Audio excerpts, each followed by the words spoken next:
Alright, welcome to another episode of Takoyaki Party. This is episode number 33, I believe. I am your host, Osaka Joe. We are in a podcast where we talk about NMB 48 pretty much only. Sometimes we get the mothership in the action. And I'm joined by 4 people today. I will say their names and then they will say some sort of silly comment that's probably really awkward. So we'll start. First we have Andi, our good friend Andi. You just said mine. That's mine. Our good friend Andi. Okay, just as I thought, it's very awkward. Next we're joined by Ryan. Yes. Alright, excellent comment. No witty comment. Alright, Geoff. Hey, how's it going? Alright, and we have Matt. Hey, this is Matt. I'm trying to figure out how Monster Hunter World multiplayer works. There you go. See, that's how you put personality in your answers.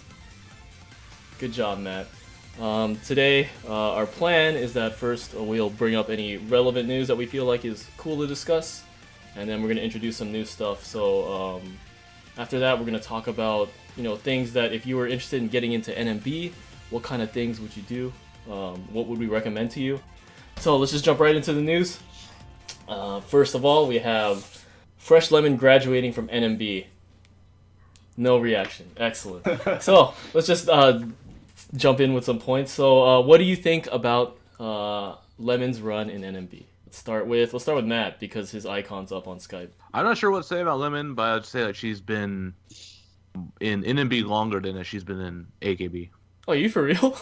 Yeah, she's been in NMB for 4 years. I think AKB for 3. Huh. She joined as King Q say in AKB at 2010. Joined NMB, or at least had the concurrent position in 2013. She joined NMB in 2010.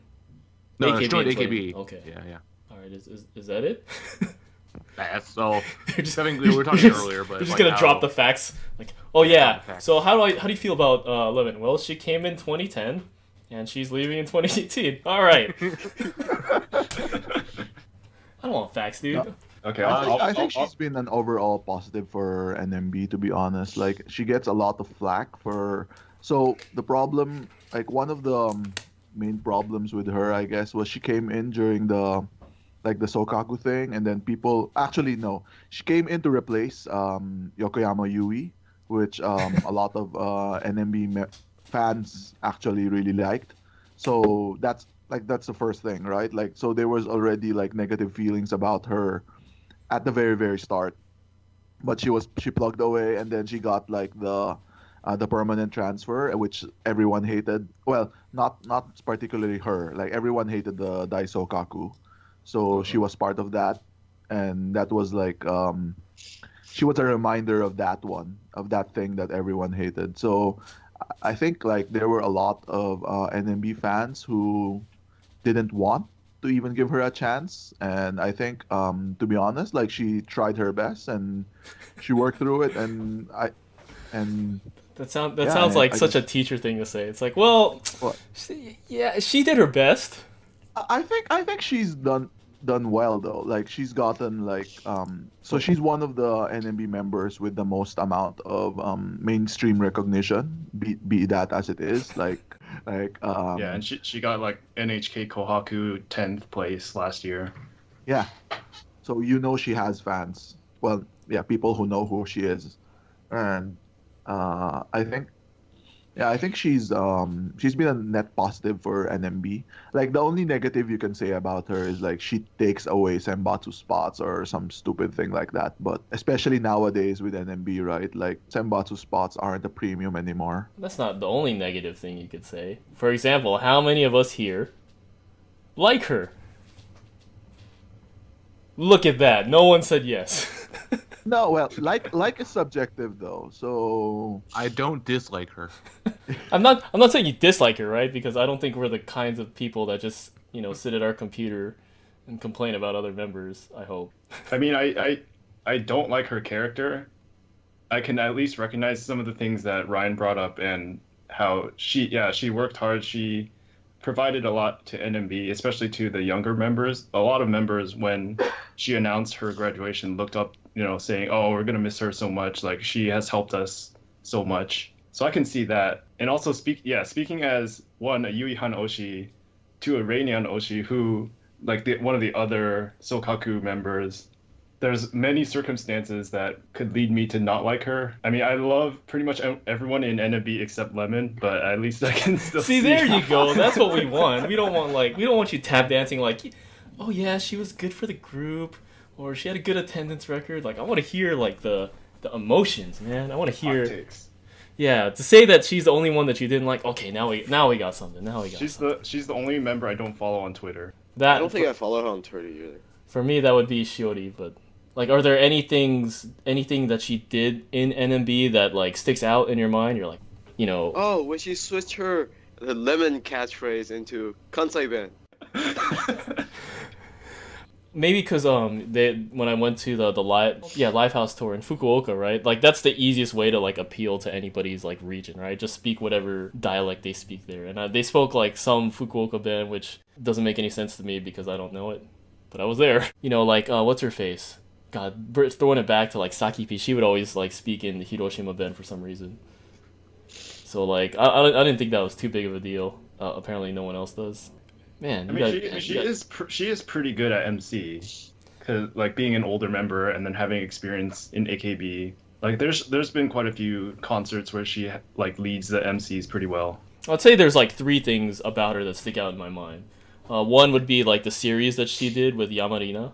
That was actually really important for me because that's how I understood a lot of the comedy. A lot of the Japanese comedy routines that were popular, like I actually got it from that like video series. I was like, oh yeah, that's a comedy routine, and then I'd like look up the actual comedy routine. It'd be a lot better, but I was just like, oh okay, that's interesting, right?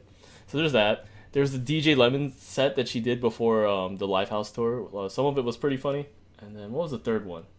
Oh, the third one that kind of got to me was that she would blow Udon's character out of the water. Like there's some like because they both have stupid characters, right? And the amazing thing is that Udon's still stuck with it, so I think that's funny. That's where I disagree, because I think, to me, the whole thing was like, oh, I want to become Fresh Lemon, but Udon does, like, these ridiculous things, like, oh, when I go home, I turn into Udon, and I return, like, because I can only show my Udon self to the Udon Prince, and, like, she runs with it in all these crazy ways. So she takes that whole Udon things to, like, everywhere. And whereas Lemon, it feels like she only she did say she graduated out of that thing, but like when she was doing it, like the only thing she ever did with Lemon, it was just say she wants to become a lemon. That's it. It just became a little catchphrase for her, but like she's never took that character. I don't know, for me, and she never really took that character really elsewhere. You know, occasionally, yeah, she does put on the lemon suit, but.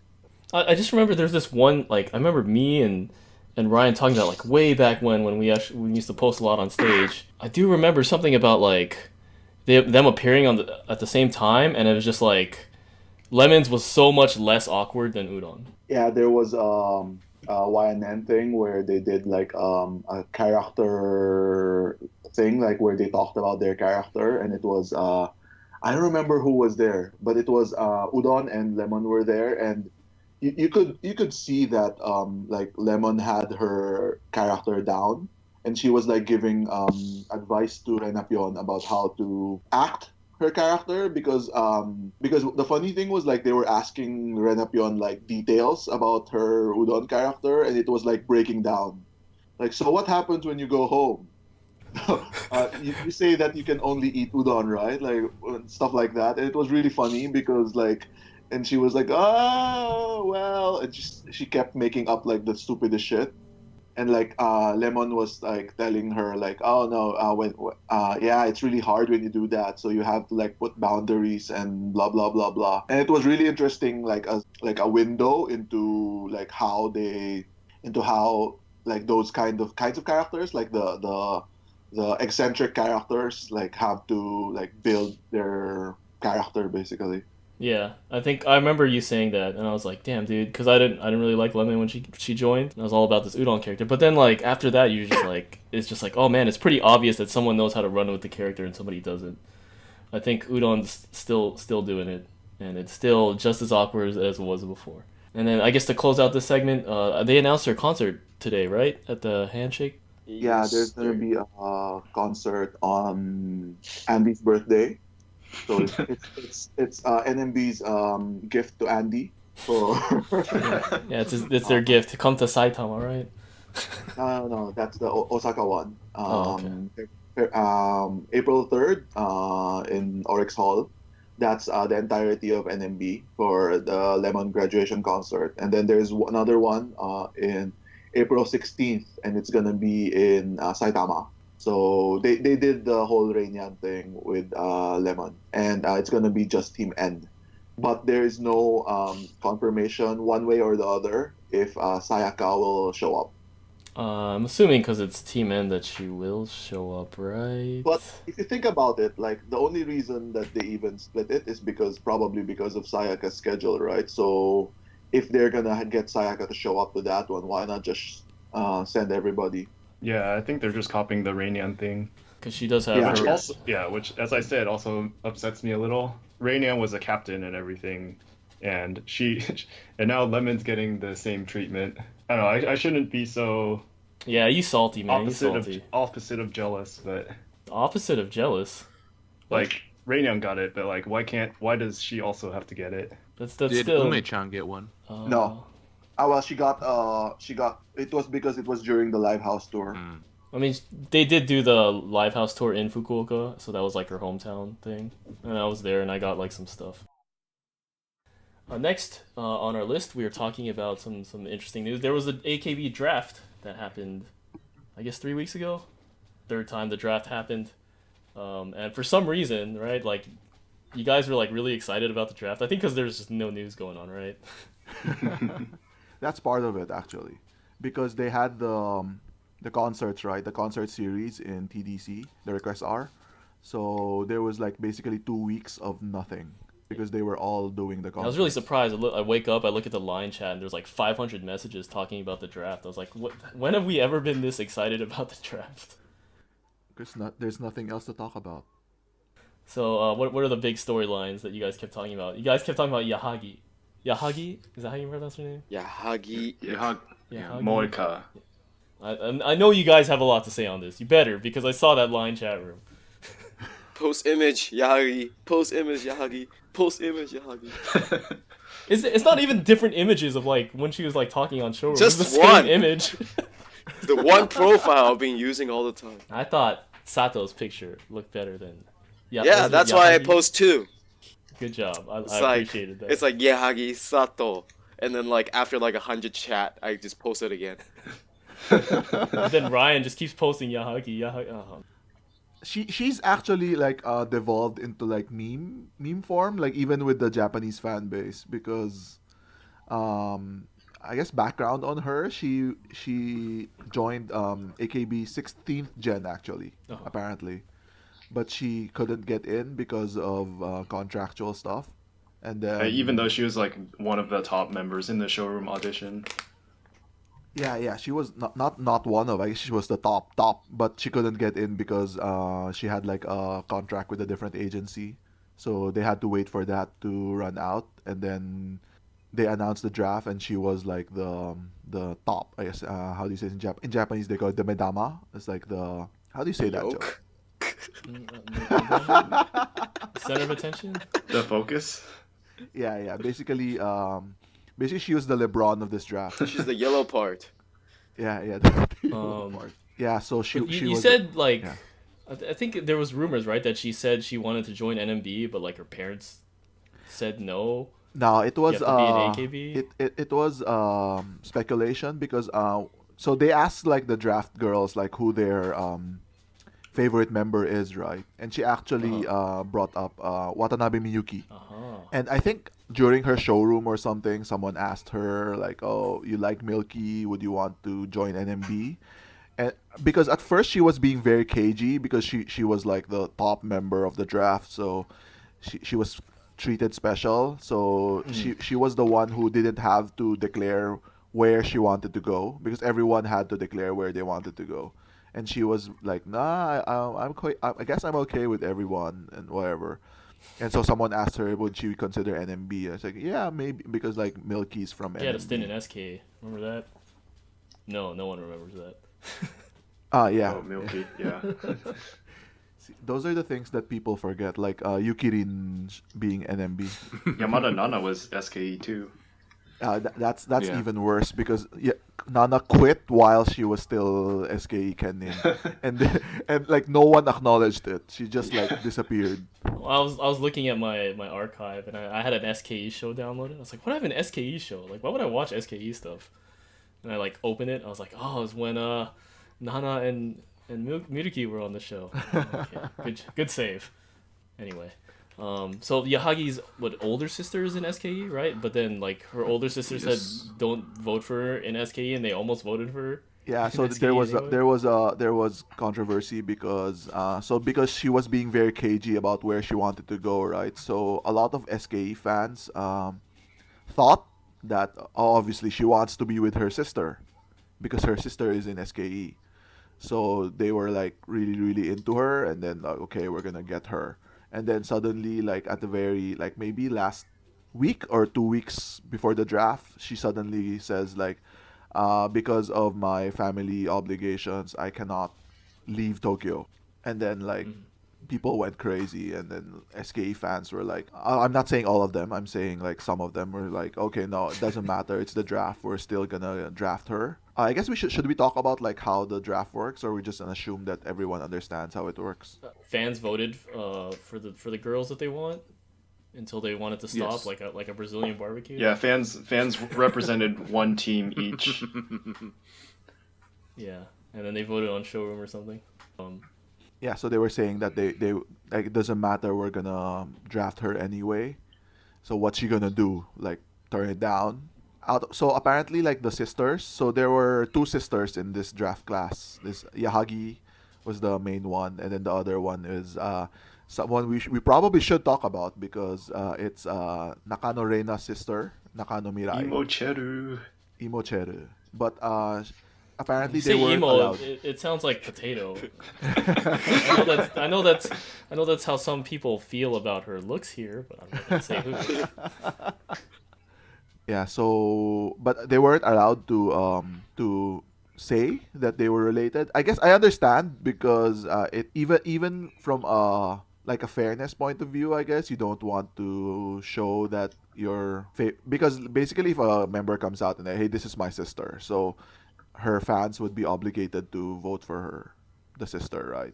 Stuff like that. Yeah. So they couldn't do it. So this Yahagi's sister, Yahagi Yukina, SKE member, said on Twitter that so I have this little sister, and for like reasons she can't leave our hometown. So please help her achieve her dreams. Don't ruin it for And they her. almost did anyway.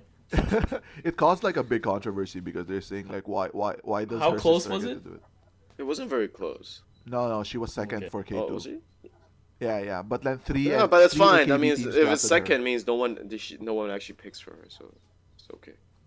So, So no one from SKE not really picked her. close. So basically, it's just the three AKB teams that actually went up and lotto against each other for whoever gets Yahagi. Yeah, but she originally wanted B or 4, and I heard some fans were even like happy that they obviously the people who just wanted to troll, they were happy that she got put in K instead of B or 4.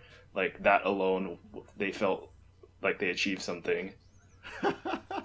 I voted for her for B2. This troll, right? Ryan, you're I ruining a voted for girl's her life. for Team N. All right. So speaking of who our NMB voted for, I think there's just a couple names that leap out. We're not gonna go over like probably all of them, but I think the big one was Sato for Team M. Right? Well, for me it was Sato, but like for some people will really like other ones like Amiru and Yamamoto Mikana. Yeah, Yamamoto Mikana was the big one. She was like the second or third most popular draftee, based on like I showroom think she stuff. had a good speaking style, like when I watched it. But that's all I can really say. I for mean, her. it's Well, hard to judge just from showroom. That's why like the whole thing is kind of weird because basically what they did was like, yeah, this is showroom. Like everyone make all 100% of your decisions based on And like showroom is like its own skill, right? Like I don't think anybody ever like got super popular based off of showroom, right? Nobody exploded because they had a really good showroom, right? I can name Nakai someone, Rika. but they're not in 48 group. Yeah, Nakai Rika maybe. Okay. Yeah, but it's rare. It's rare. I guess we can go into like how, like I didn't like the draft because the fan voting thing. There was just so many things that could have gone wrong, like people trolling or like some weird glitch in the crazy, like super complicated voting system they had. Like for like 40 minutes, they couldn't even get the Wi-Fi to work in the venue.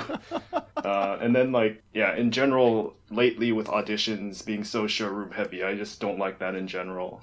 And I really didn't like how they got the draftee to say where they want to go, because I feel like that really limits of where what we can pick and how people pick. Because the thing is, first of all, like okay, like first of all, you can troll. You can be like, okay, we want Yahagi regardless whether she wants to join NMB or not. Because maybe after she gets in NMB, she's gonna say like, okay, fuck Tokyo, I'm gonna come and do it.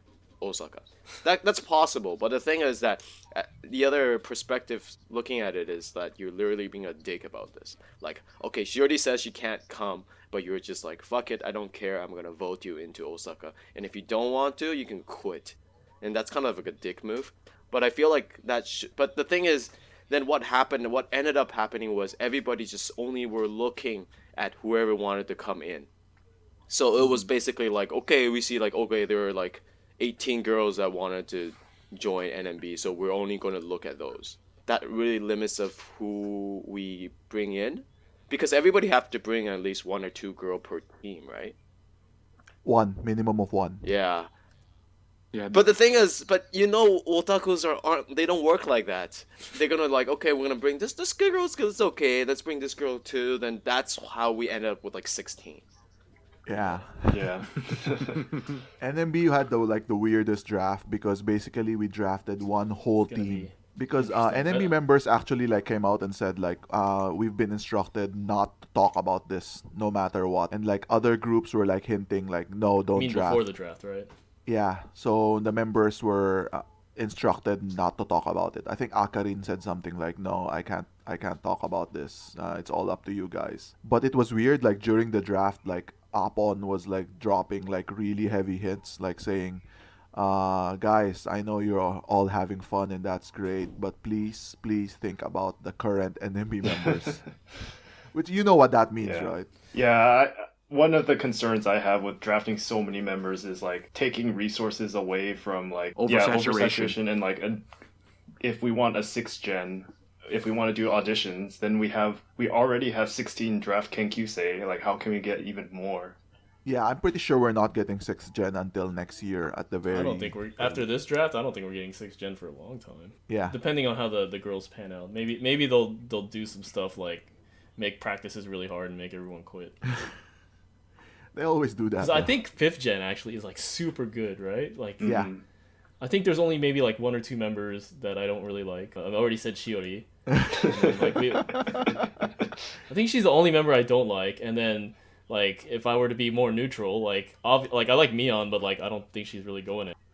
But I think, like yeah, we can get into the 5th gen conversation, but the point was that I guess like imagine like the gap between 4th gen and 5th gen was like 3 years or so. There was like basically a huge like wave, like a lot of girls like wanted to get into NMB and couldn't get into NMB, right? Because there was no audition, and then they only chose 10 girls for 5th gen.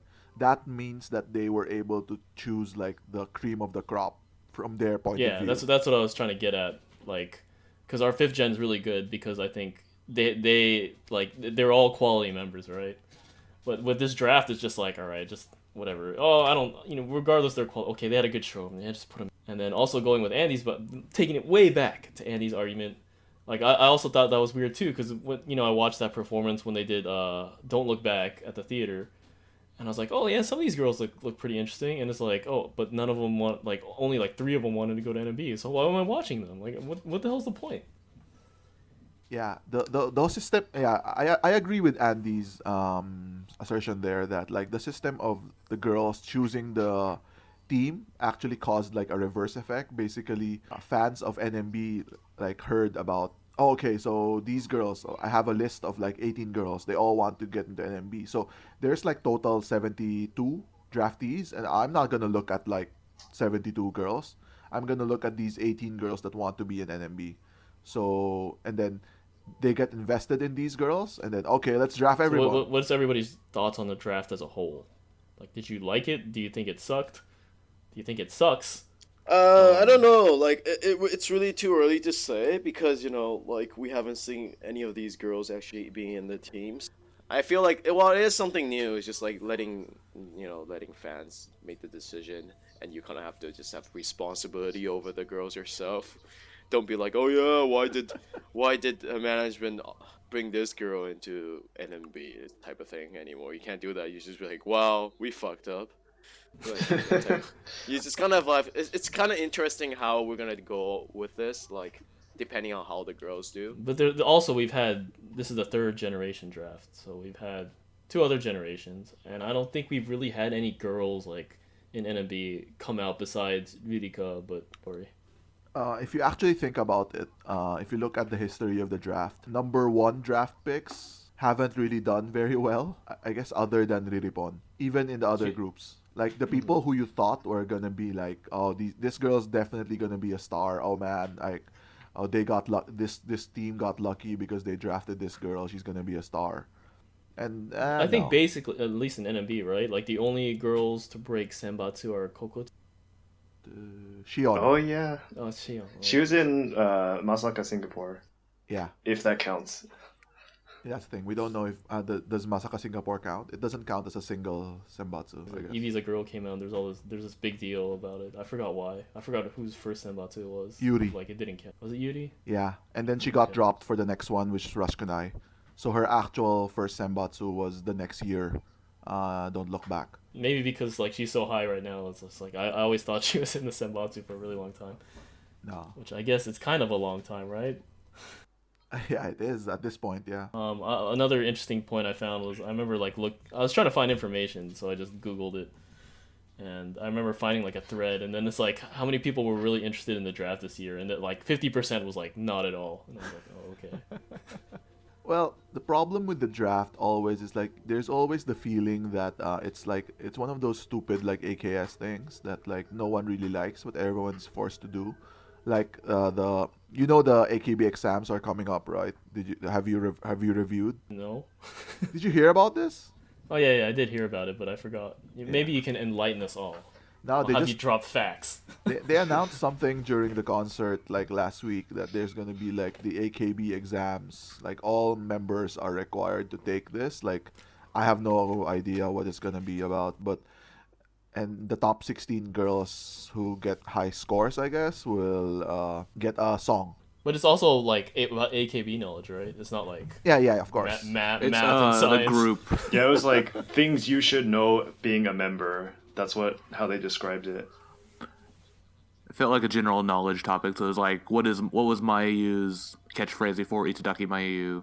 Or like in this music video of Tsubasa wa Yanai, what sport was Yukidin playing after this scene? Yeah, they did do that. Yeah. It's basically picking out the nerds within the group members. Kojin, your only hope. It's really interesting because at the last Cat Gumi, Anshu came out and just talking about how she wanted to produce her own stage. I remember one thing she was like, "You guys probably know this, right? But what's the Akagumi like B-side for Virginity, right?" And like everybody just like was like silent. And she's like, "You see, I knew you guys didn't know it." And then one guy was Now like, I'm thinking, what is it? Like Bokuga Okay, Makita Natsu or something. "No, that's the first one. That's Tetsumetsu." Oh, okay. I know because that's like one of my favorite songs because they keep throwing water on people. It just looks really bad. So like as an aside, like semi related to this, I was telling Andy or I was telling you guys. I forgot like where I said this, but I went to watch like the Nakai Rika concert and she was singing some NMB songs and I said like I was kind of upset that like they couldn't do proper calls and I guess it was Andy who was saying like, well, you can't really expect them to know like the call for Waruki or like Seishun or Uptime because they're not NMB fans. Like, no, everyone needs to know this. I don't know because when I was like watching the concerts, or even when I would attend concerts, and they do like sister group songs, like I don't know any of the calls for it. Like B2 always does that one Yes. HKT song. I forgot what it was. I don't know. I just remember it's like a really Genki song. Psycho Kayo, I think. Melon juice. Maybe. But anyway, I don't know any of the calls to that song. I don't even know the rhythm, so it's like, oh yeah, I can understand. I guess that'll do it for the draft. Let's move on to our next topic. Our next topic would be the latest AKB single. There's 3 big pieces of news that came out. Let's talk about the ones that no one really cares about first. So, Aayan's out of the senbatsu. Which I found really interesting. Someone because cares, it seemed it seemed like nobody cared, not even Aayan cared. We haven't seen any news come out of her like that she's upset or something. So like I have this joke that she just puts her head down and goes to work, right? Oh, they push me, okay, whatever, I'll go out on stage. Oh, I'm not in, okay, whatever, I'll do whatever you ask me. It's like, yo, dude, Aayan, blue collar Aayan. I hope she does Tengoku no Yaro, so she gets so we get a picture of her with the construction outfit. If she wears the construction outfit. Yeah. I don't know why, but like whenever you say the construction outfit, like the first image that comes to my mind is always Yamada Nana like wearing that construction outfit. Maybe because it's like it doesn't fit her at all. She wore it like the whole time she was there. It'd be funny if she just wore it like every day. Remember a TV show like a long time ago called Mecha Baito? Yeah, I watched a few episodes of that recently. Oh, that was fun. Yeah, I just remember what is it? I remember when they had to work the haircut scene, and then like they're like trying to wash that guy's hair, and the barber's like, "Get out of here! You guys aren't doing it properly. You do it like this." Yeah, like, oh, sure. and Mocha cried. I think like Sayaka was there and she was like she was playing the guitar. I forgot what her job was. Is that the one where like they made her go to like the what is it like the underground in Umeda and like just sing to people? Yeah, that one. Let's move on. Anyway, Aayan, true blue collar idol. We'll join the rank. We'll join the ranks with next was pretty harsh, which was Akarin got kicked out. Yeah, with authority. That one's wrong. I have. Yeah. But like when I thought about it, it's just like yeah, I know like Akarin's like what is it?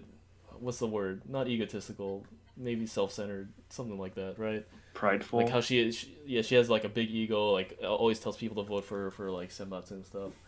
And so she takes things like this really hard. But then I'm just like, God, dude, like this is like AKB single really that important now? And I know you guys want to say yes because it's what they dream of and whatever. But like, how helpful is it to like people's careers, right? Like Aayan, nothing happened to her. She doesn't even care. I think with Aayan, it's more of like this has been what she's always known. So she's always known the Gori push, right? I mean, I don't know. It's if like Aayan fans are listening to this, they might disagree, but she hasn't known hardship. I'm not saying that she doesn't work hard, but it's not. It's like she's always been given like all these like good positions. Like her first ever concert, she got a solo. She gets like senbatsu at once. She gets like center songs, and then she gets into like the AKB senbatsu like for three straight songs. I think more rather than she doesn't care, it's like she can't process it. I don't want to speculate too hard on like her feelings, but I'm just saying that like it didn't do anything for her, right? Like she wasn't that like it didn't lead to a big boost in popularity. No more than I think like just having a good like just having her face would. You know what I mean? Yeah, that's fair. Like it didn't really boost her career. Like she's not getting any more opportunities, right? So like when I see like Akarin like taking it really hard, it's just like, yeah, but you already have your own YouTube channel, and like now you're doing this hosting gig for like your new NMB show, and it's just, but I think that's exactly because of how you guys described Akarin. Is because it's being in that senbatsu is kind of to validate her work, that she is where she is. It's a validation. It's more of saying like, yes, because you're doing really well right now, that's why you should be in the senbatsu. And where she thinks she's doing really well right now, but she's like, what the heck? Why am I not in the senbatsu of this AKB thing?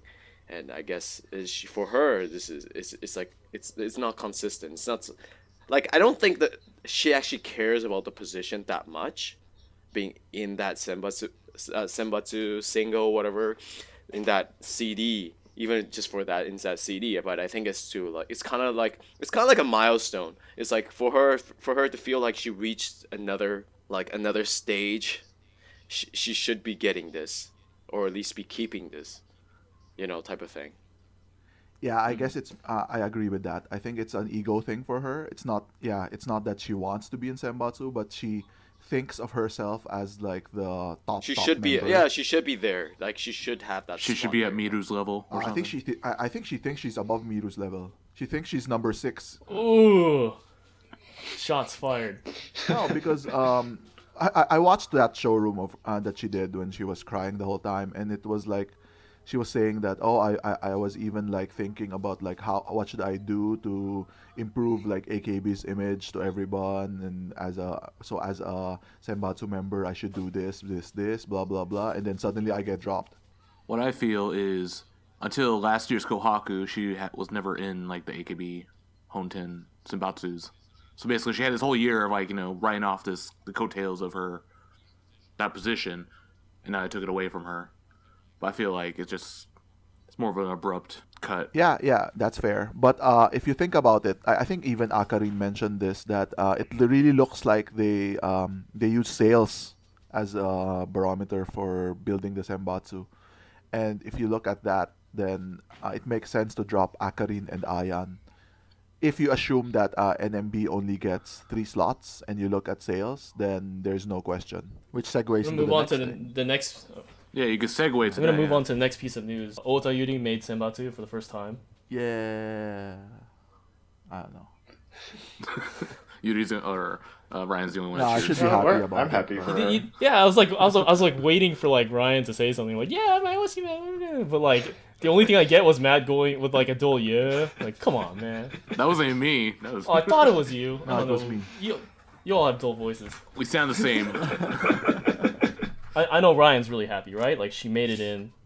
Due to my excellent statistical analysis, it was that was his that was his most favorited tweet in the last 2-3 weeks. So like it does mean something to the community, I think. But like in the overall scheme of things, it's kind of weird, right? Because I don't know. I just don't feel like it's that important now that you get a spot in senbatsu for the AKB single. Like I don't think it does anything for you. It doesn't improve your visibility at all. Right. I mean, I think that's, well, part of it is that, like, AKB in general, 48 group is on the decline, and you really only have existing fans who are either, like, maybe there's some who follow all of 48 group, but most people are in their own sister group. So maybe from being in AKB Senbatsu, a few other, like, sister group fans might notice her, but yeah, in general, I think it won't change that much. I think with the majority, it also that when they saw Yuri was announced, a lot of people were probably like, "Who?" Yeah.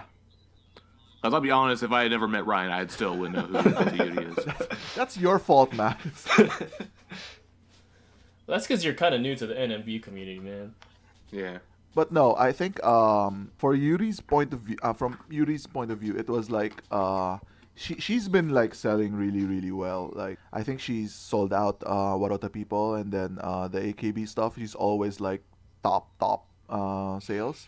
So it's actually like a matter of like why now? Like why just now? She could have gotten into like the big ones, like the Tsubasawa Iranai or whatever, like the one where they had like 50 people in the senbatsu or something. So it was more of okay, finally they decided to recognize her.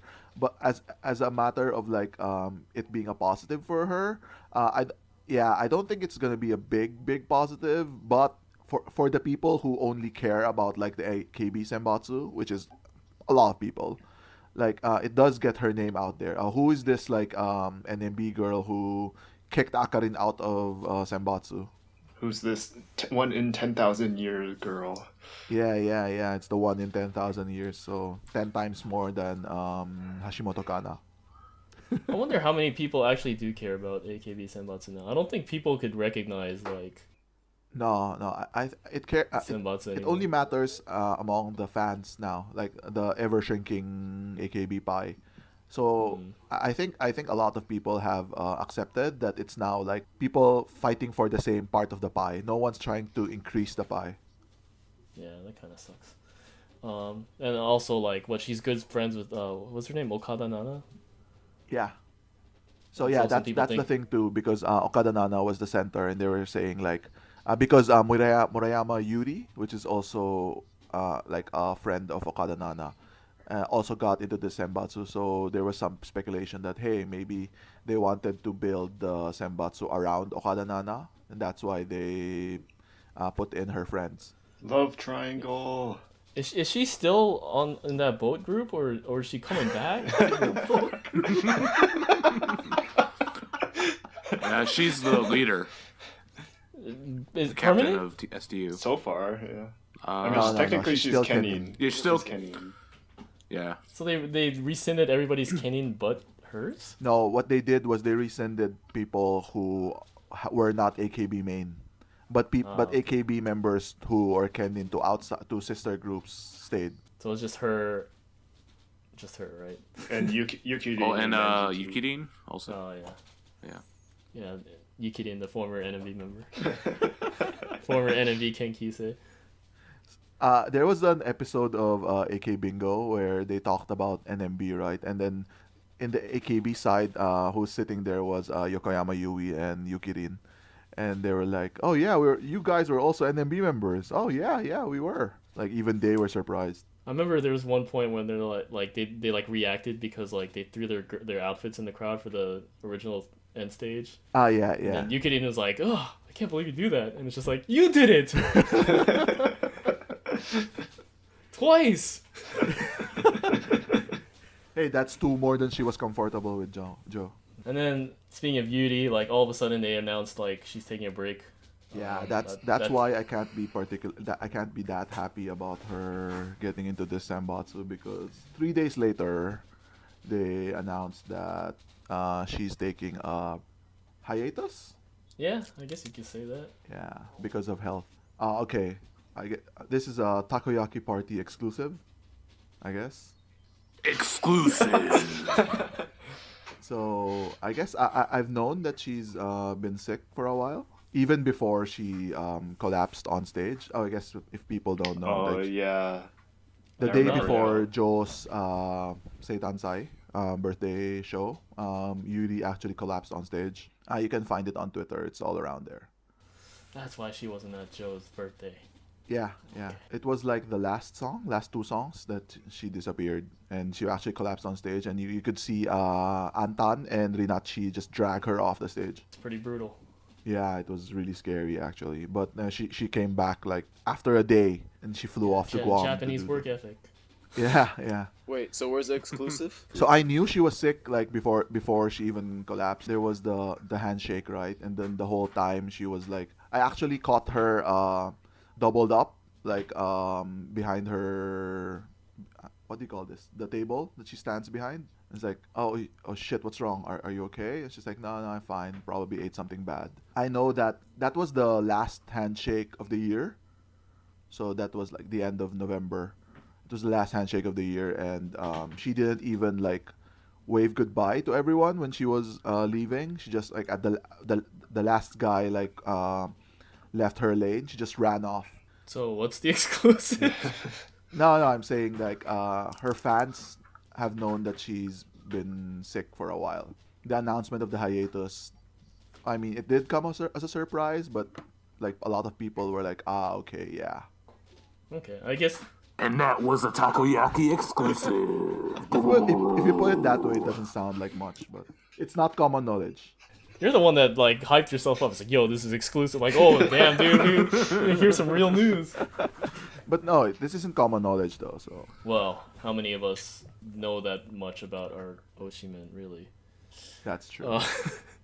Anyway, like when you put it like that, like it's like, oh, finally, right? Because like she gets a chance to relax. Like, how hard are they pushing these girls? Like, we never know that, Yeah. and we only speculate about Japanese work ethic and how they put in overtime and like sleep at the office and stuff. Like, we Yeah. never really know, and I think it's good that they're able to do this, right? Because I don't know if many people would have been allowed to do this before. Well, NMB has a history of allowing members to do this though. Like Momoka took 6 months off. Momoko was like a weird case. Yeah. Amichi took 3 months off to go study. Yeah, but abroad. then Did that's Chiho like- like take a break or something, or some other like no name member? Kobayashi Rippi, if you remember that. She got sick too. Oh yeah, but I mean like I think there was like another member that just took a break and then just came back. I want to say Chiho, but I don't think it was her. Well, Joe.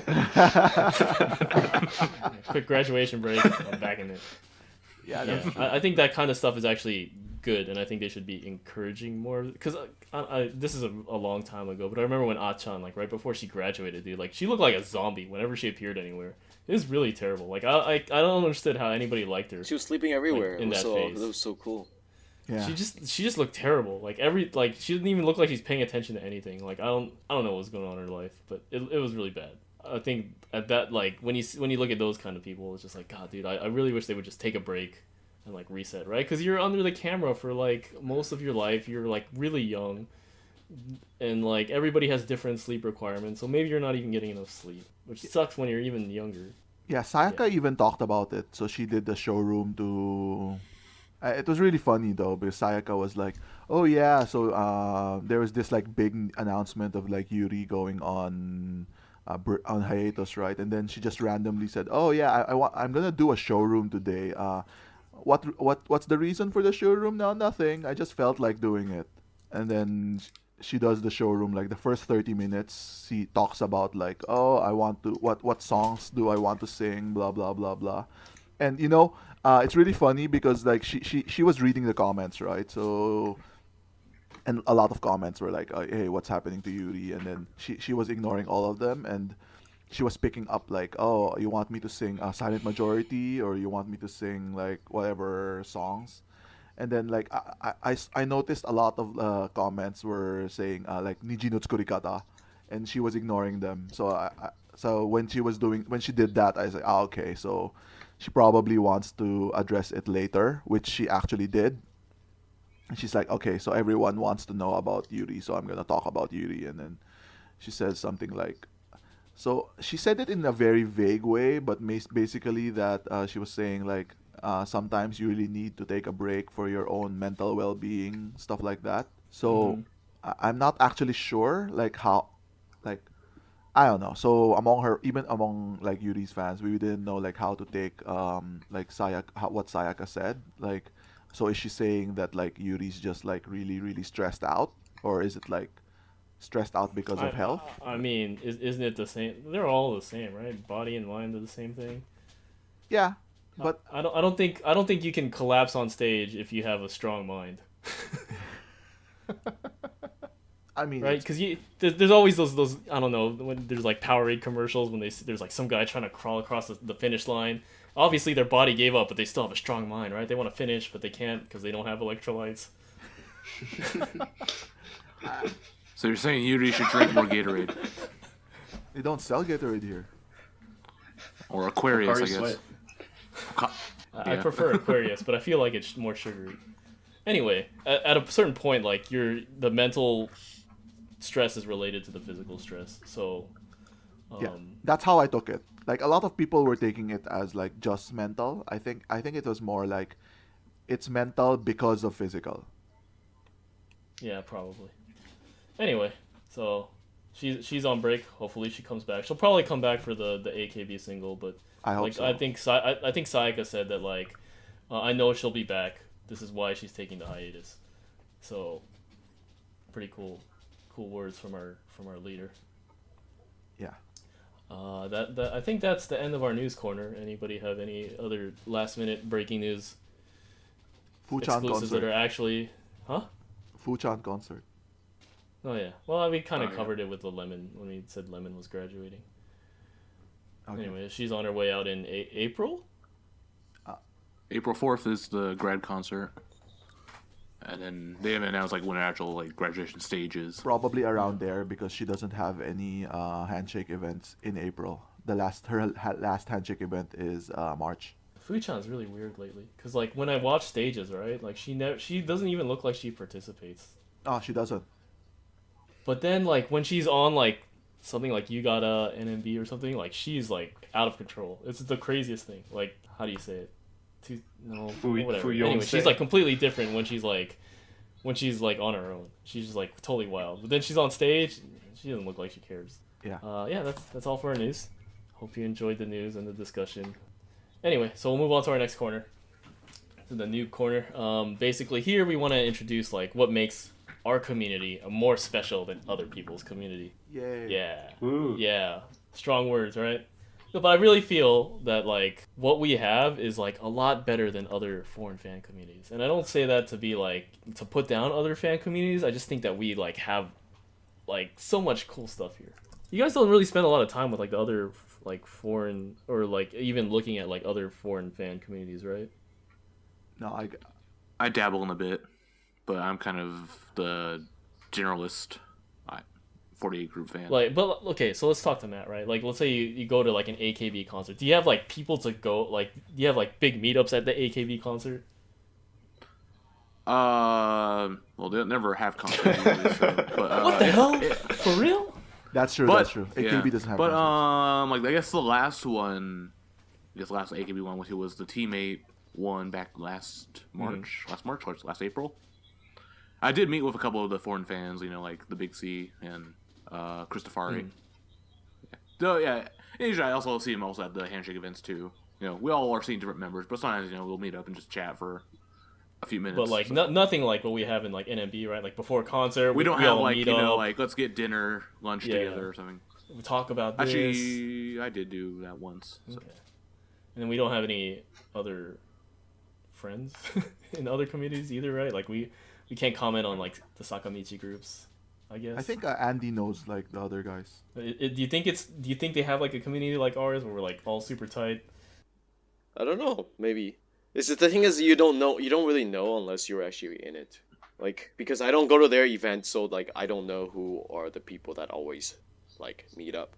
Like, for example, if people, you know, I don't know if I'd explain that, but like you wouldn't know that we come together like every once in a while unless you were coming to an NMB event. That's I fair. don't know. I feel like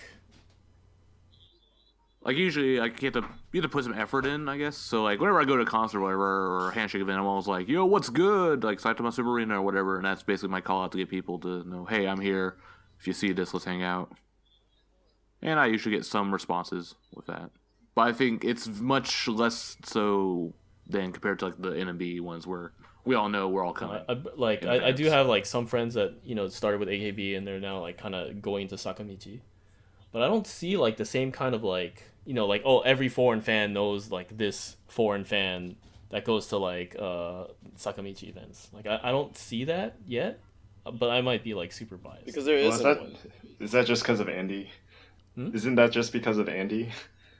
Well, what about Andi? Like, are we like are we all connected because of Andi? Well, me and Ryan met first, and then I met Andi. I only met Andi in 2015. Request Hour 2015. That's the first time I met him, and then I don't know where Matt came from. I think it was the Gaijin train on Anchi, right? But yeah, I think that's the first time we actually met in person. But I think we probably encountered each other on Twitter. You see random retweets. It's kind of a long story, I guess, how we all met. It's kind of weird, actually, but I do think that like our scene is like kind of cool, right? So, I guess the first question that I would talk about in this new corner is like, let's say somebody says like, oh, I want to check out NMB because like I noticed you like NMB. Like, what would I do to get more in the scene? That's the question. What kind of answers do you guys got? Let's start with Matt because his icon's always up on Skype for me. Okay. Well, I guess just in general, I'm gonna say like if they literally know nothing about NMB, just know NMB is a thing. I'd probably just how I also got into like idols in general too. Is just I'll show them some like the songs, like some of the certified bangers as it might be known. Basically, the really catchy song. Like, okay, these songs are really catchy, and show me some of the videos or performances. And then like, okay, then that's also how I got into the group. All right, so which banger banger would you choose? I have a list of them, but I'll go. Nagaichi was mine, but also like Durian Shonen, Station Lap Time, Kitagawa Genji, and more recently Ota People. So just because like they're really catchy Genki songs, because I like really dumb catchy Genki. So you would show them the video, or would you? I'd probably start with like maybe like performance videos and then the music videos, depending on how. You say like you're not judgmental, but obviously you show them like a music video for Nagaichi or Shuri and Donen, that Durian Shonen. They're all too much for me right now. That's too much. You went from like 0 to 80.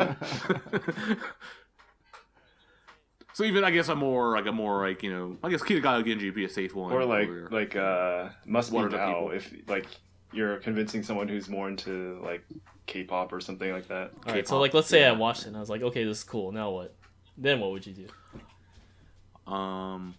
What was worked with me is I didn't start showing him some of the shows and stuff. So like I had a friend who he likes Japanese comedy and like Japanese comedians.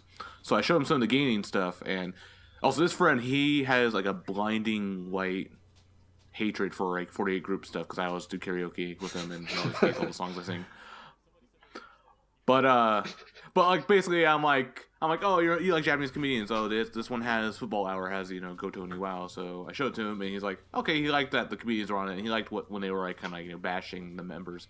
He hated the storyline, he hated the girls, but he still liked he got into it for a bit, and so basically he kind of has like he would never go to an event or anything, but Okay. Maybe he might He has some enjoy like appreciation. Manabukun or something. When maybe you showed him these shows, they weren't subtitled, were they? they were subtitled. But also he knows enough Japanese too that he can play. Right. So where would you expect to take, or where, I don't know, this hypothetical person, like what would you expect them to how far do you think they would take their fandom to? Obviously concerts are always a good experience whenever you can Okay. get to them. Obviously, they're just so few and far between.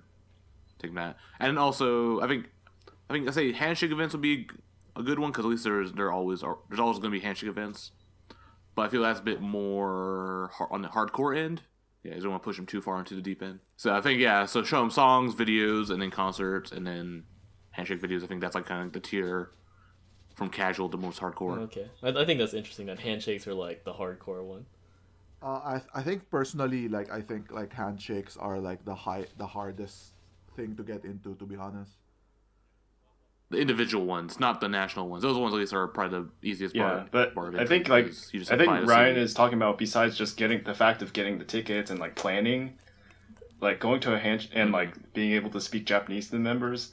Like I'm finding this out because I've gone to several handshake events as a foreign fan, but it's just such a different experience compared to someone who lives in Japan and can go every event and really get to know the member and they get to know you.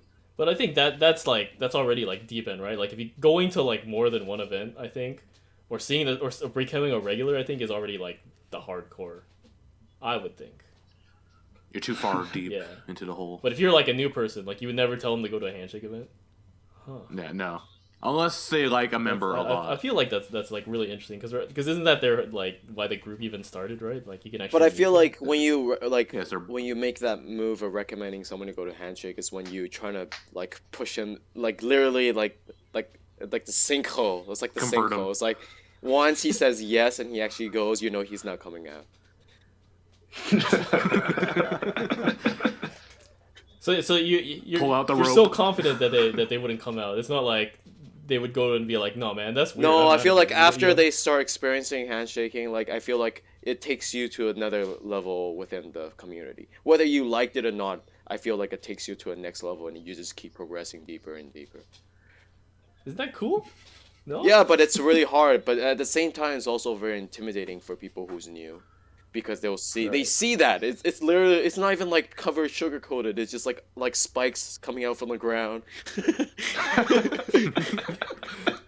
They can see it. They see it. They know it's gonna. They know once they step into that area, it's hard for them to come back. I think anyone new can see that as a source, and I mean like some kind of intimidation. Like, oh, like do I really want to start spending money?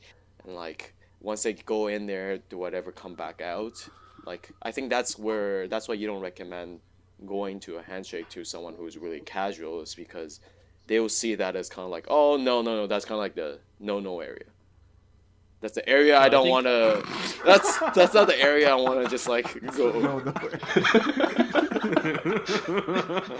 Where did he touch you?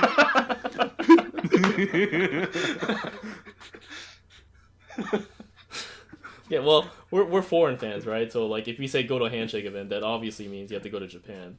But like let's say, somebody is like, "Oh, I was thinking about checking out Japan anyway," and I would make it like a side, like not the main focus of my trip, but like a side of my trip, right? I feel like that's also still the same Yeah. thing. It's still just because for people coming to Japan, if it wasn't for like the main focus being the idol, I feel like they're here with a lot of all sorts of different expectations. to do this, to do that, to experience this and that. And I feel like to be like setting themselves like, okay, at that period of time, I'm going to be doing this handshake thing. I feel like it's a lot of commitment, especially when you're planning a trip. Like, if especially for people who's like that, who's like they probably don't come to Japan a lot. They have all those things they want to do, and then they're already researching all this stuff. And I feel like there's too much stuff going on for them at that period of time anyway to be so committed to be like, okay, I'm gonna figure out how to do this, how to get this handshake. What does all these slot things mean? And then spend $100 before even knowing what it is. What if they just spent like $20? You wouldn't I recommend. don't them think go? anyone do it like that two because tickets. you still commit that time period to, because then they have to figure out, oh, how am I gonna get to that venue? Oh, they're gonna look it up. Am I gonna be able to make it back on time for this thing? And then I think a lot of people will just end up saying like, oh, maybe next time. Unless you come and you have that mindset that, oh, I really want to meet the AKB48 or 48 group member, then obviously it's going to be different. Then it wouldn't just be 2 tickets. And that's my point, is that you wouldn't be casual in the first place. I just think it's really interesting, right? Because how, like, from discovering AKB to your first handshake, about how long was it? Right? For me, I would say 4 years, 5 Yeah, years. it took me a long time. It took me a long time as well. Like, for me, even when I first came, I didn't want it. I actually didn't ever even think about going to the handshake events. I know they had that, but then I was just like, just watching a concert is good enough for me. Like, at that time, like, all I cared was just the concert's fine. I didn't even really have to meet them. Because for me, What me about at everybody the else? yeah. So I was just like, okay. So I came and then I only went to the concert. It was after the concert I felt like, oh yeah. Then now I want to try other stuff. That's, oh yeah, that they have other type of events that they have, and that's when I look into Handshake. For me, it was only like just over 2 years, but I had like a couple other friends who were even more into AKB than I was, and I went with one of them. So I think, yeah, he pushed me along and dragged me into the sinkhole. The sinkhole. You guys are so negative about your activities. Oh my gosh. Actually, I have a similar thing because I really enjoyed the concerts and like the TV shows. So I just like, I was very adamant that I was gonna keep it there. Like, I'm not gonna get into the whole like handshake thing. But the only reason I even like, I remember like I bought my first handshake tickets because I wanted to hang out with Jason and Joe. Uh-huh. Like, oh yeah, we're going to the events. Like, okay, so I'll just buy some tickets so I could like go to the venue with you guys. It was never that, oh I really need to like do these handshakes. But I guess a lot of that is like my own thing too, because personally, like, I think like going to the event to like meet the girl is like the, yeah, as Andy said, it's the last thing before you drop into the sinkhole. So it's a personally, it's a high bar for me. Mm-hmm. What about Matt? Yeah, so I guess I've been in the fandom, like the general AKB fandom, for 4 years prior to going to my first event, and that's because I was in America, I found him, and then came to Japan 2 years later, and then the first 2 years in Japan, the company I was working for, I had to work on weekends, so I could never go to any of those events. I wanted to go to the events, but they wouldn't ever give me like a day off on a weekend or anything. So it wasn't until I changed jobs I eventually started going to the events. I do think regularly. that's super interesting, right? Because all of us were in the fandom for a really long time before going to an event, right? Like, what if there was somebody that like just went to the event like straight up, right? Like, they didn't have that 4-year history, a build up of like TV shows or what that we did. I think it's okay. It just depends on how much they got themselves into in the first place.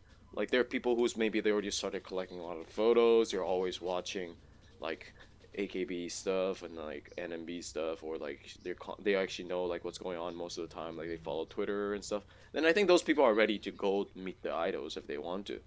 It's just for me. It's just like, I'm talking about someone who's just like, because you guys are talking about someone who's just starting to get interested, right? Like, Yeah. I would never suggest anyone to go to Handshake just because there's so much commitment. It's not like they don't know what Handshake events are. Like, they kind of have an idea. They know.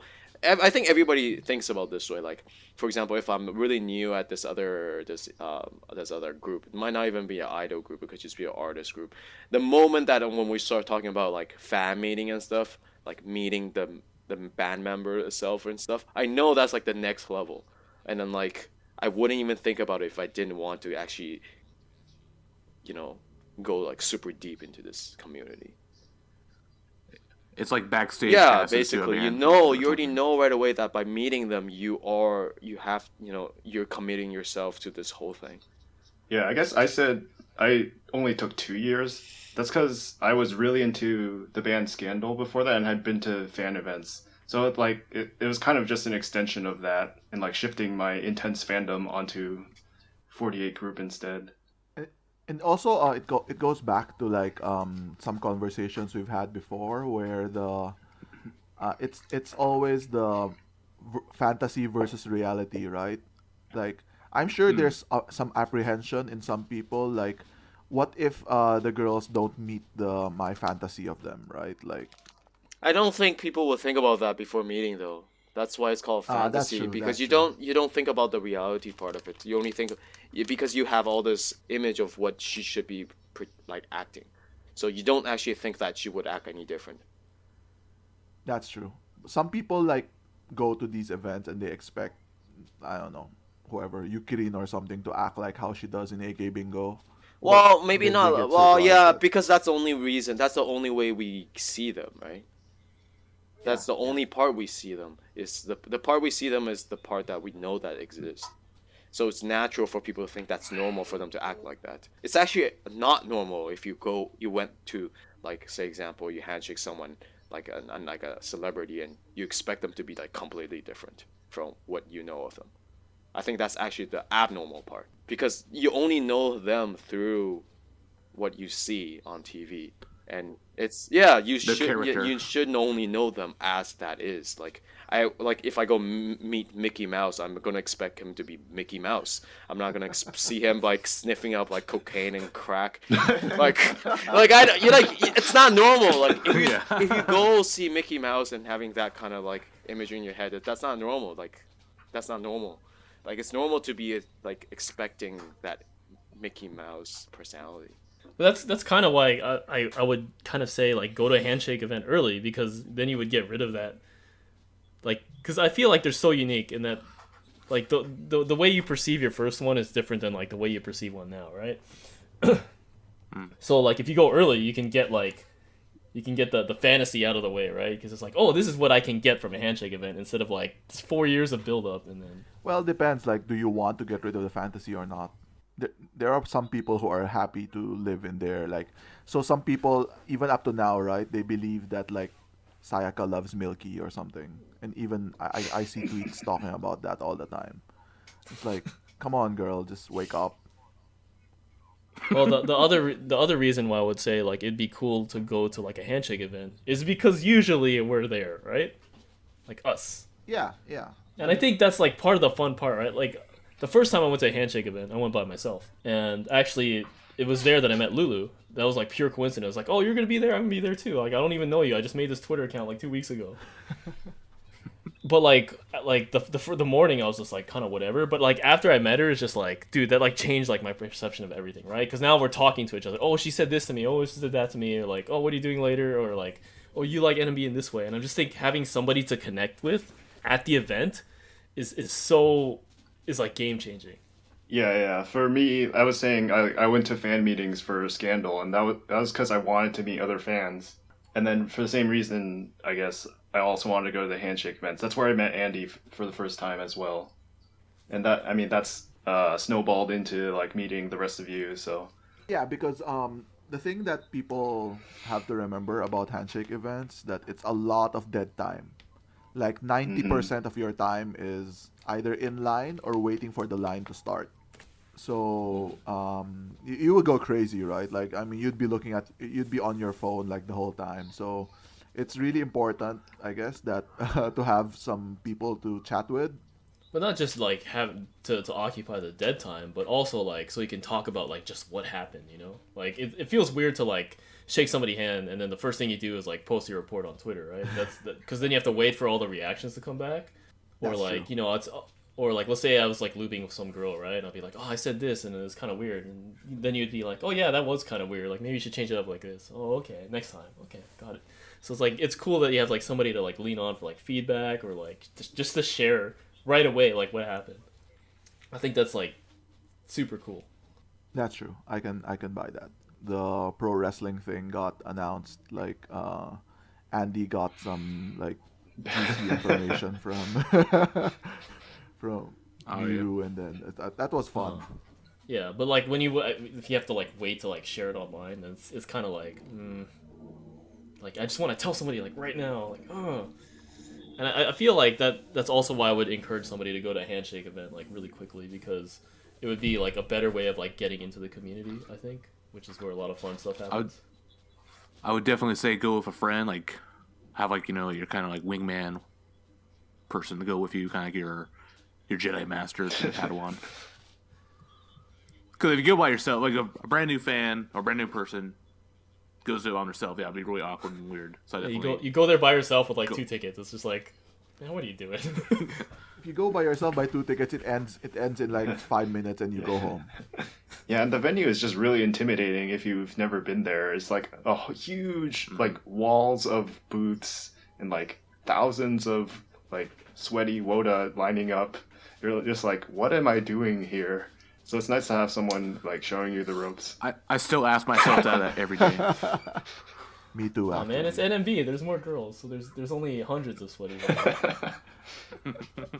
But yeah, that's true. Actually, the whole Handshake experience, like going back to the conversation about being it's a hard thing to get into, like the whole like Handshake experience too. Like actually meeting the girl, of course, is really nice, right? Like whatever you talk to her, whatever. But actually, like going to the venue and then seeing like basically like a Handshake factory, right? It Yeah. is very intimidating.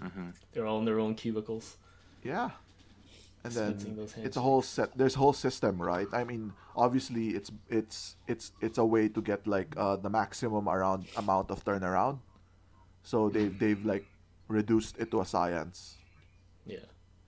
I remember the first time I went, I was like really bored, so I just kept talking to the people that like stamped my tickets and stuff. It's like, huh, this girl that's stamping my ticket is pretty cute. What's going on with you? Those are okay. Never mind. Sometimes you get like different.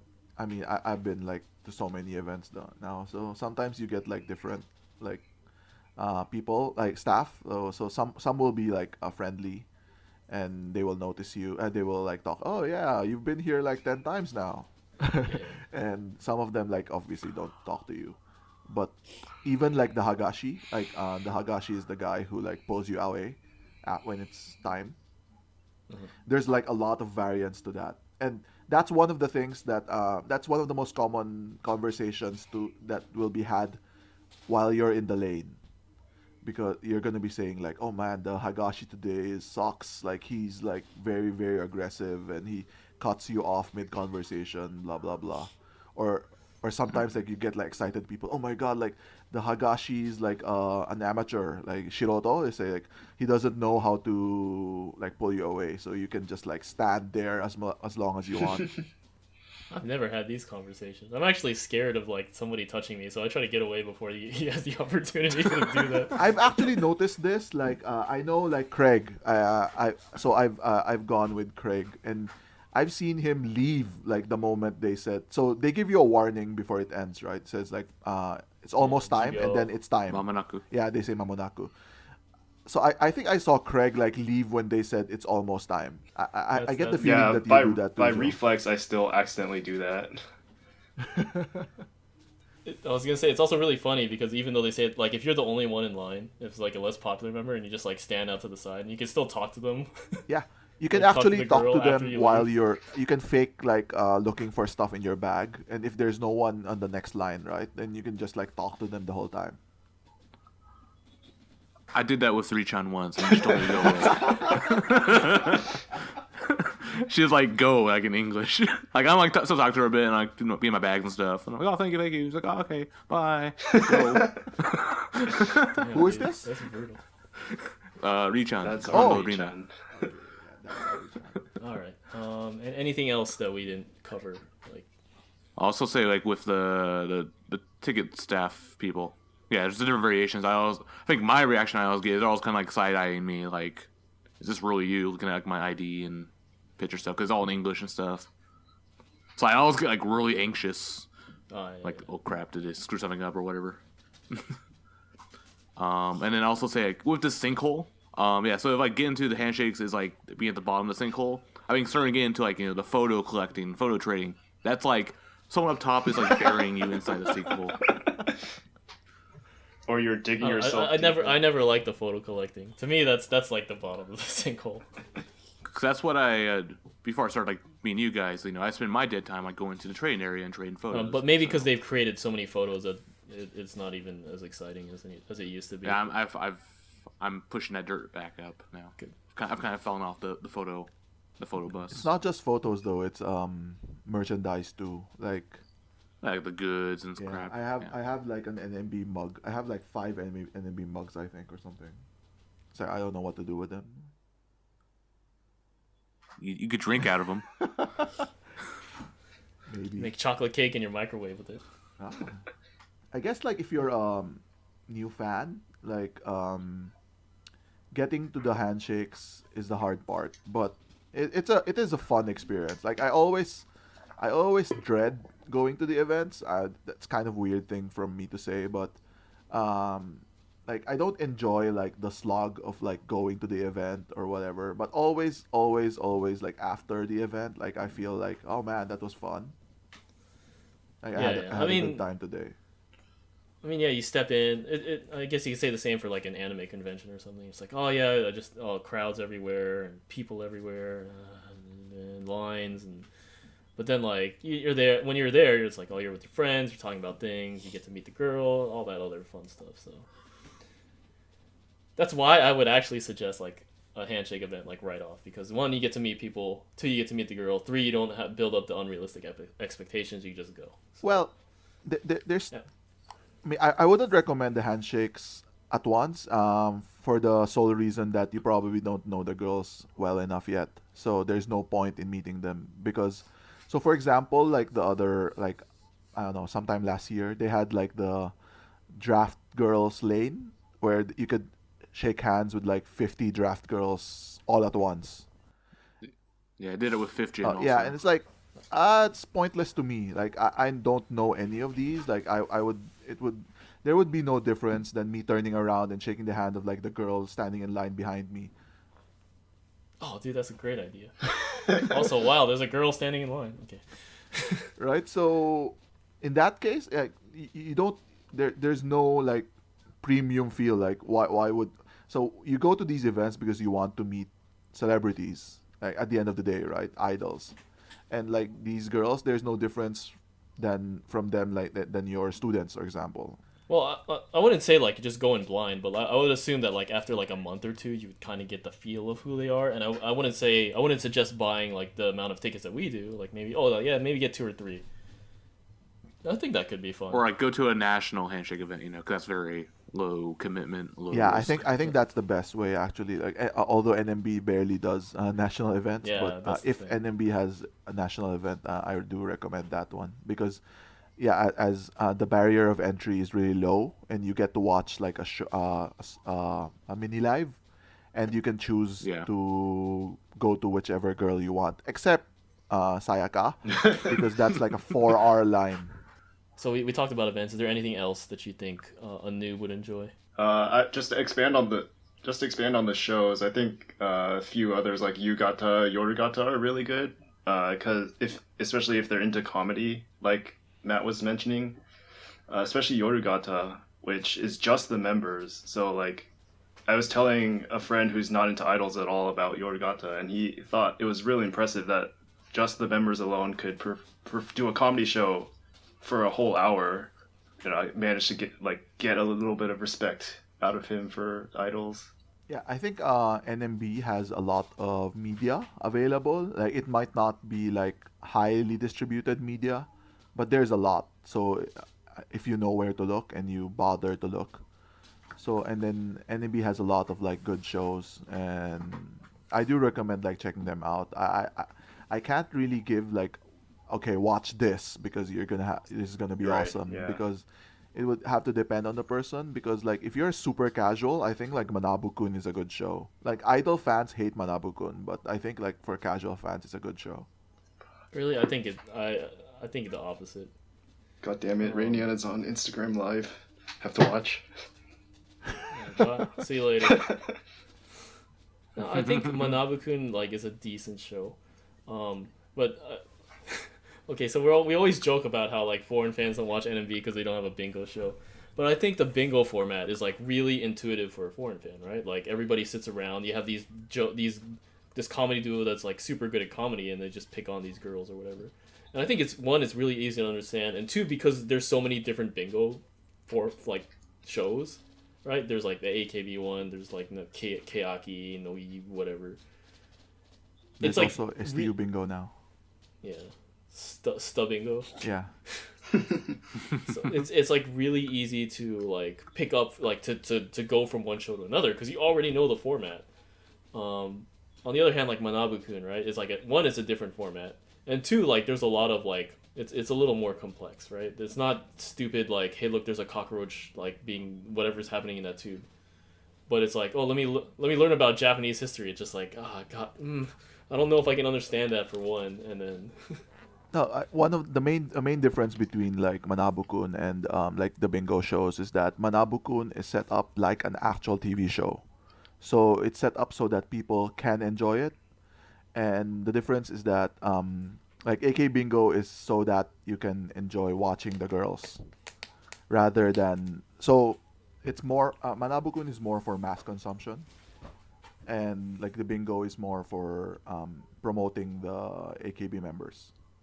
Well, I think AK Bingo or the Bingo series makes more sense as a foreign fan as a TV show, whereas like Manabu-kun makes sense if you're a Japanese person and needed another TV. I feel like Yeah, Manabu-kun reminds me about like if we have to compare it to like AKB stuff, it's like maybe they're like Naruhodo high school thing. Yeah, but that show tanked.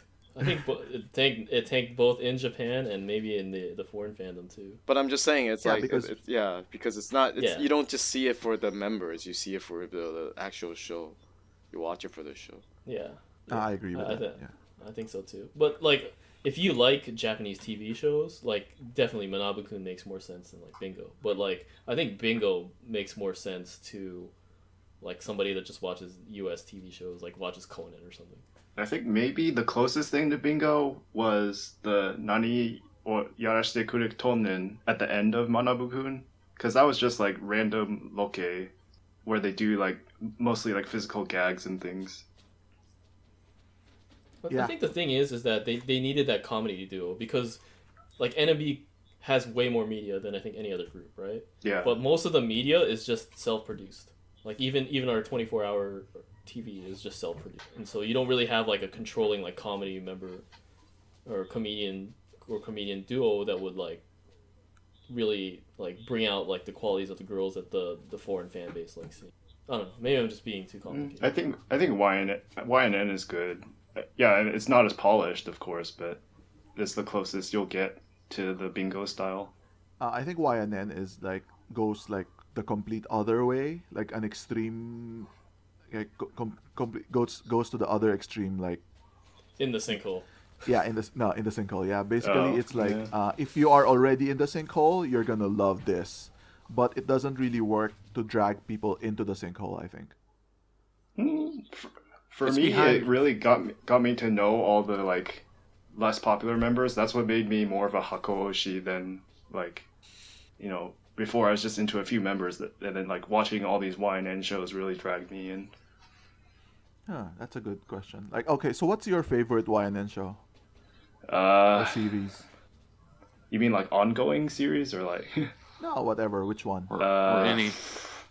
Well, I mean, it goes by members, I guess, but like the Chihi Waku Waku Jump from last year, the first one, because had Rainyan in So it. you like the ones where the four girls go out and do something. Yeah, yeah. And not like a segment, right? Because I feel like one of the segments that foreign fans would like enjoy is Tanya the English. For obvious Yeah. reasons. Oh, Yep. of course. Okay. That's yeah, what I yeah. was gonna Okay, yes, Tanya the promote. English. Yeah. It slipped my mind. I was just thinking about that because I remember like looking on YouTube for something and it's just like, look, Japanese idols try and speak English and this view has 80K and it's Tanya the English and it was Fuchan and Beyonce in New York and all that stuff. And I'm just thinking, right, like that's like a easy way to Yeah. get. That's something that's so easy for like foreigners. Yeah, we got lucky that we so had Emichi. So there's some like YNN shows that are like kind of catered to that, but I think the ones where they take like a team of 4 and they all do their own thing, like I think that's definitely more on the sinkhole side. I guess. I find those Roque ones like the most boring, to be honest, because they've like run out of like stuff to do, and it's like, I mean, they do different things every time, but it's always like the same pattern. Like, oh, they learn the new thing, and oh, they suck at it. Oh, and then they do it like mediocre, and then oh, the end of the episode. I guess then I'm just watching for the members, so which means I'm already in the sinkhole. Yeah, it's a very sinkhole-ish. But I actually enjoy the live streams where there's 4 of them, and then they like do the dump, like they have a weird theme, and then they do weird stuff. Like my favorite ones were the Bakanabe. I'm Mm, sure you've seen this. yeah. So they have a quiz, and then they have like the nabe, right? And they get like the ingredients. But the only way to get the ingredients is if you get the correct answer in the quiz. And if you get the wrong answer, they give the ingredients to like this photo of Cameron. Yeah. Yeah, yeah. Funny as I think shit too, those- because like they like somewhere in the middle, like they were saying, we have nothing to eat, and then they said like, can we like ask Cameron's permission to get like his stuff? And they actually like called Cameron in the middle of the thing. He had no clue what was happening, right? It's like, what the hell are you talking about? No. I mean, we're filming for YNN right now, and then you have like a lot of like ingredients like for you. Can we just get some of them? It's like, yeah, do whatever you want.